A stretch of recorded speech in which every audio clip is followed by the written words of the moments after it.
Hello दोस्तों, स्वागत है आपका अपना YouTube channel Sunil sir educational में।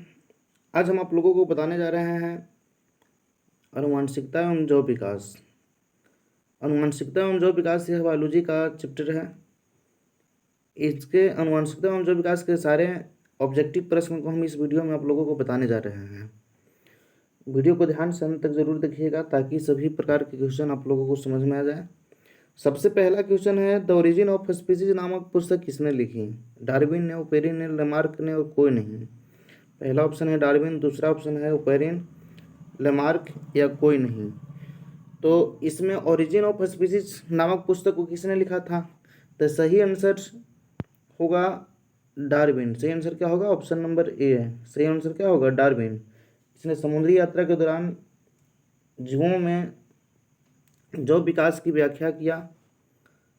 तो इसका सही आंसर होगा क्या? डार्विन।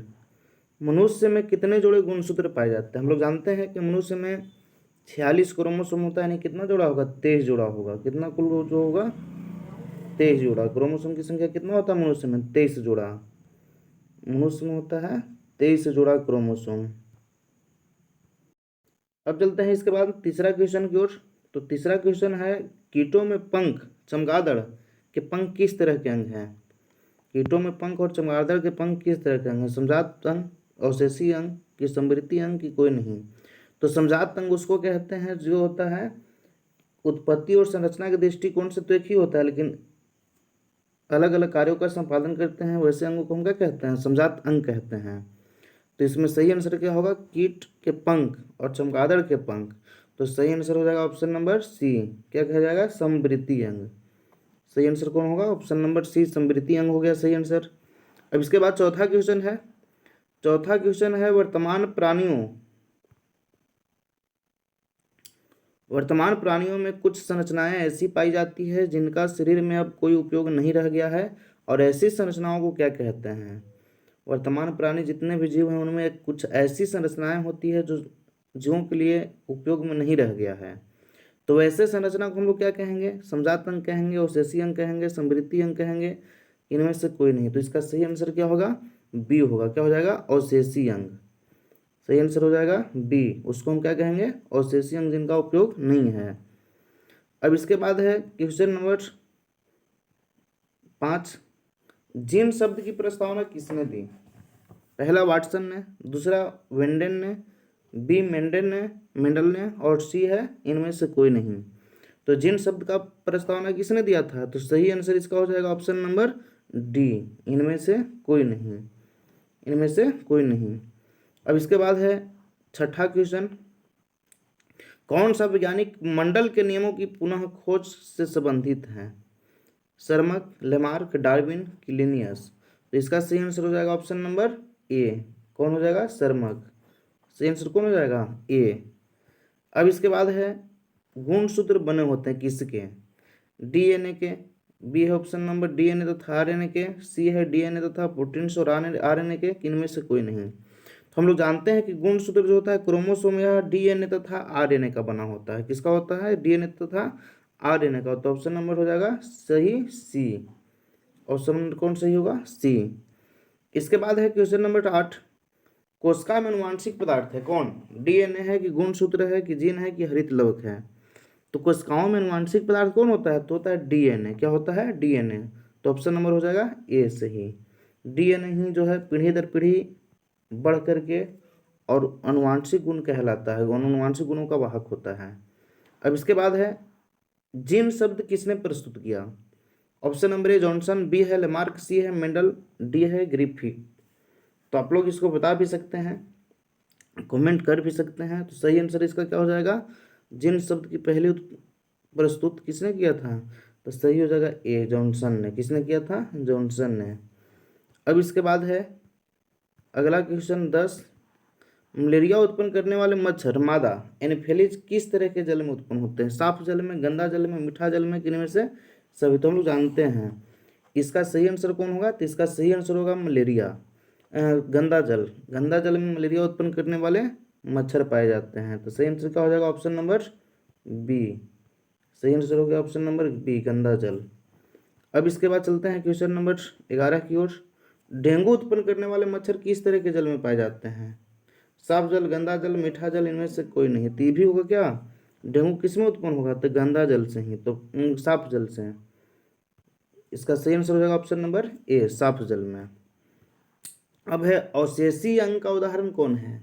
कर्णपलों की पेशियां, पुच्छ, कशेरुकाएं, निषेचन, पाटल, इनमें सभी। तो सही आंसर क्या होगा, ऑप्शन नंबर डी, सही आंसर हो जाएगा इनमें से सभी। अवशेषी अंग कर्णपलों भी है, पुच्छ कशेरुकाएं भी है, निषेचक पटल भी है, इसलिए सही आंसर क्या होगा, ऑप्शन नंबर डी। समजात अंगों के उदाहरण कौन है? हमारा हाथ तथा कुत्ते के अग्रपाद, हमारे दांत तथा हाथी के दांत, आलू एवं घास के ऊपरी भूस्तरी के उपयुक्त सभी। समजात अंग कौन होगा? तो सही ऑप्शन हो जाएगा ए, हमारा हाथ और कुत्ते का अग्रभाग। ये क्या है, समजात अंग है। उत्पत्ति और संरचना की दृष्टि से क्या है, एक ही प्रकार का होता है। अब ऑप्शन नंबर है, क्वेश्चन नंबर है 14, विकासीय दृष्टिकोण से हमारी किससे अधिक समानता है? विकासीय दृष्टिकोण से हमारी किससे अधिक समानता है? तो इसका सही आंसर क्या हो जाएगा, ऑप्शन नंबर, हम लोग जानते हैं कि चिंपैंजी से हमारी 99% जो होता है गुण मिलता है, तो सही आंसर हो जाएगा ऑप्शन नंबर बी, क्या हो जाएगा, चिंपैंजी। अब इसके बाद है लैंगिक प्रजनन के उपरांत संतानों में लैंगिक जनन की अपेक्षा होगी क्या, कम की ज़्यादा, एक समान की कोई नहीं? तो लैंगिक जनन में उपरांत संतानों के लैंगिक जनन की अपेक्षा संतान कम होता है। लैंगिक जनन में बहुत सारा हो सकता है एक बार, एक ही बार में। तो इसका सही आंसर क्या हो जाएगा, बी, लैंगिक जनन के उपरांत संतानों में लैंगिक जनन की अपेक्षा होगी क्या, अधिक। सही ऑप्शन हो जाएगा बी। अब इसके बाद है आगे 16वां क्वेश्चन, मेंडल ने अपने प्रयोग के लिए किस पौधों को चुना था? तो हम लोग बता चुके हैं, मेंडल ने प्रयोग करने के लिए मटर के जंगल में उगने वाले, बगीचे में उगने वाले मटर के पौधों को चुना था। तो सही आंसर क्या हो जाएगा, ऑप्शन नंबर ए, ऑप्शन नंबर क्या होगा, सही ए। अब इसके बाद चलते हैं हम लोग क्वेश्चन नंबर 17 की ओर। फ्रेडरिक मिसर न्यूक्लिक नाम किसे दिया? फ्रेडरिक मिसर ने न्यूक्लिक नाम किसे दिया? तो सही ऑप्शन क्या होगा, पहला ऑप्शन है नाभिक अम्ल, बी है सल्फ्यूरिक अम्ल, डी है HNO3, सी है डी है HCl अम्ल। तो सही आंसर कौन हो जाएगा, तो ऑप्शन नंबर हो जाएगा सही ए, क्या हो जाएगा, नाभिक अम्ल। क्या नाम सही होगा, ए, ऑप्शन नंबर ए, नाभिक अम्ल। अब इसके बाद किसने प्रमाण दिया कि जीन गुणसूत्र का भाग है? किसने प्रमाण दिया कि जीन क्या है, गुणसूत्र का भाग है? ऑप्शन नंबर ए है 1928 में ग्रिफिथ ने, ऑप्शन नंबर बी है 1909 में जोहानसन ने, सी है 1909 में टी बवेरी एवं WS सटन ने, 1944 में है मैकार्टी ने। तो ऑप्शन नंबर सही हो जाएगा कौन, सी, ऑप्शन नंबर हो जाएगा सही सी, 1909 में टी बवेरी एवं W सटन ने। 19 क्वेश्चन है, प्रत्येक गुणसूत्र 2 कुंडलित धागों में बना होता है, जिसे हम लोग क्या कहते हैं? पहला अर्ध गुणसूत्र, क्रोमैटिड्स, गुणसूत्र, या इनमें से कोई नहीं। तो सही आंसर हो जाएगा ऑप्शन नंबर कौन, ए, सही आंसर क्या हो जाएगा, अर्ध गुणसूत्र। गुणसूत्र 2 कुंडलित धागों में बना होता है, जिसको हम गुणसूत्र, अर्ध गुणसूत्र कहते हैं। अब इसके बाद 20वां क्वेश्चन, वे अंग जिनकी उत्पत्ति तथा मूल संरचना तो समान होती है, लेकिन कार्य के अनुसार उनकी बाह्य रचना में परिवर्तन हो जाता है, उसको हम लोग समजात अंग कहते हैं। बता चुके पहले कि वैसे अंग जिनका उत्पत्ति और संरचना की दृष्टि से एक ही समान होगा, लेकिन कार्य क्या होगा, अलग अलग होगा, तो उसको हम कहेंगे समजात अंग। क्या कहेंगे, समजात अंग। ऑप्शन नंबर ए सही हो जाएगा। अब इसके बाद है, शरीर में भोजन का पचना किस प्रकार की प्रक्रिया है? उपचयन है कि संयोजन है कि विस्थापन है कि अपचयन है? तो भोजन का पचना होता है, ऑक्सीजन के कारण पचता है, श्वसन के रूप में ऑक्सीजन ग्रहण करते हैं, जो भोजन को ऑक्सीकृत कर पाचन में सहायक होता है, इसलिए सही आंसर क्या हो जाएगा, ऑप्शन नंबर ए, क्या हो जाएगा, उपचयन। सही आंसर हो जाएगा ऑप्शन नंबर ए, उपचयन। अब इसके बाद है, मेंडल ने प्रयोग के लिए कितने विकल्पी लक्षणों का अध्ययन किया? मेंडल ने प्रयोग के लिए क्या किया, कितने विकल्पी लक्षणों का अध्ययन किया? तो सही आंसर इसका क्या हो जाएगा, मेंडल का प्रयोग बी, 5 लक्षणों का, 5 लक्षणों का उसने प्रयोग किया। सही आंसर क्या हो जाएगा, बी। एक एकल संकरण क्रॉस फलस्वरूप लंबे और नाट्य पौधे का अनुपात क्या होता है? तो इसका अनुपात क्या हो जाता है, 3:1। तो ऑप्शन नंबर सही क्या हो जाएगा, बी, ऑप्शन नंबर सही हो जाएगा बी। 3:1 हो जाता है। लंबा होता है 75% और बौना हो जाता है 25%।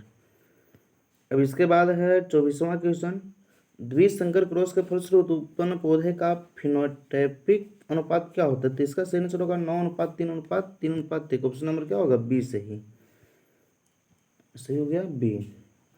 अब इसके बाद है क्वेश्चन नंबर 25, स्त्रियों में लिंग गुणसूत्र कौन कौन से होते हैं? XX होगा कि XY होगा कि दोनों होगा कि कोई नहीं? तो हम लोग जानते हैं कि नर में होता है XY और मादा में केवल होता है XX। इसका सही आंसर हो जाएगा ऑप्शन नंबर ए। अब इसके बाद है क्वेश्चन नंबर 26, पुरुषों में लिंग गुणसूत्र होते हैं कैसा?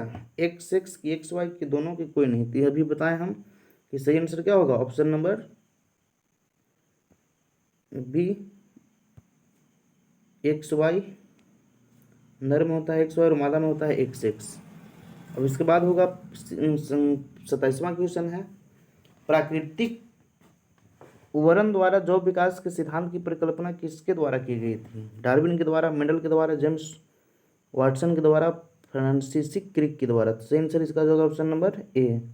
किसके द्वारा किया गया? डार्विन के द्वारा। हम डार्विन ने बताया था, क्या बताया था? समुद्री यात्रा के दौरान बताया था कि जब जनसंख्या तेजी से बढ़ेगा, जीवों का गुण होता है कि अधिक से अधिक बच्चे जन्म दे सकता है, और जब जनसंख्या बढ़ेगा तो आपसी अपने अस्तित्व को बचाए रखने के लिए आपसी संघर्ष होगा, और जो शक्तिशाली होगा उसको प्राकृतिक चुन लेती है, और जो कमजोर होगा उसको प्राकृतिक नष्ट कर देती है। इसलिए सही आंसर क्या हो जाएगा? डार्विन, जिसको हम लोग डार्विन हयात के नाम से भी जानते हैं।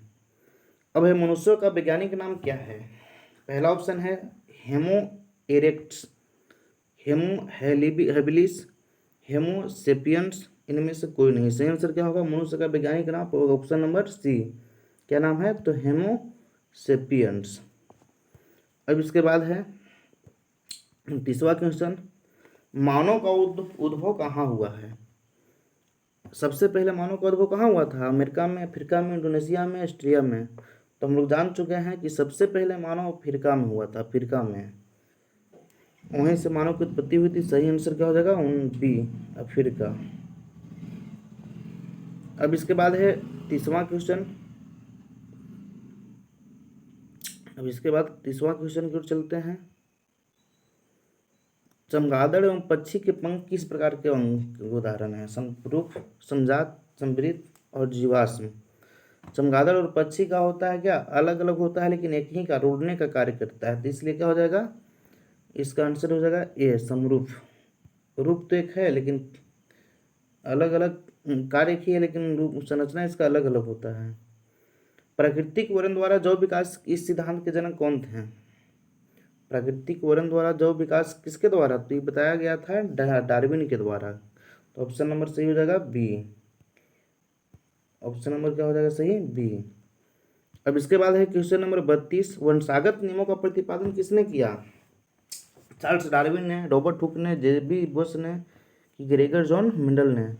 तो वंशागत नियमों का प्रतिपादन किसने किया? तो इसने किया था डी, ग्रेगर जॉन मेंडल ने।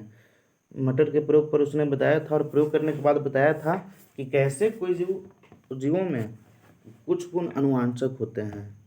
इसके बाद ऑप्शन है 33वां क्वेश्चन, डीऑक्सी रिबो न्यूक्लिक एटोमिन, deoxyribonucleic acid, deoxyribonucleic anaemia, deoxyribonucleic activity? तो सही कौन है इनमें से? तो सही है बी। क्या होगा? डीऑक्सीरिबो न्यूक्लिक एसिड। अब इसके बाद चलते हैं क्वेश्चन नंबर 34 की ओर।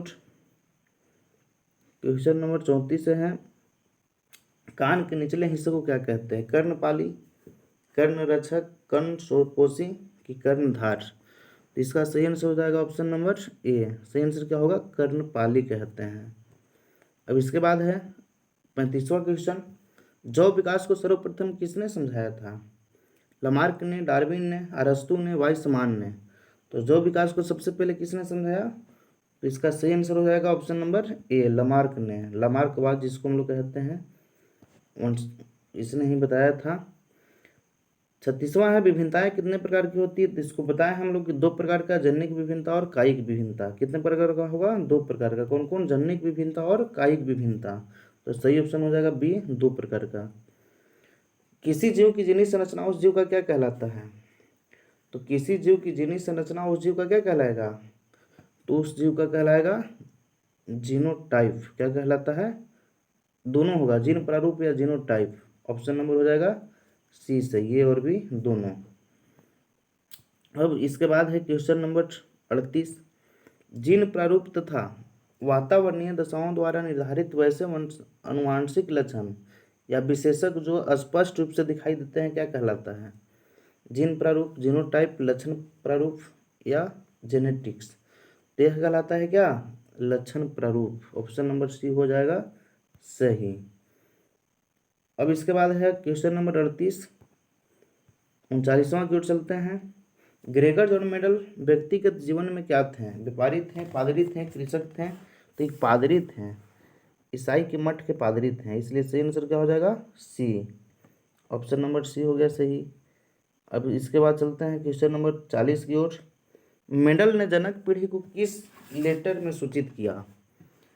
पी से, टी से, एफ से। जनक पीढ़ी को किससे सूचित किया? तो जनक पीढ़ी को कहा ए, पी जनक पीढ़ी कहा, और जनक पीढ़ी को पी कहा था, और F1 F2 लिया था क्या उसके बाद की पीढ़ी को।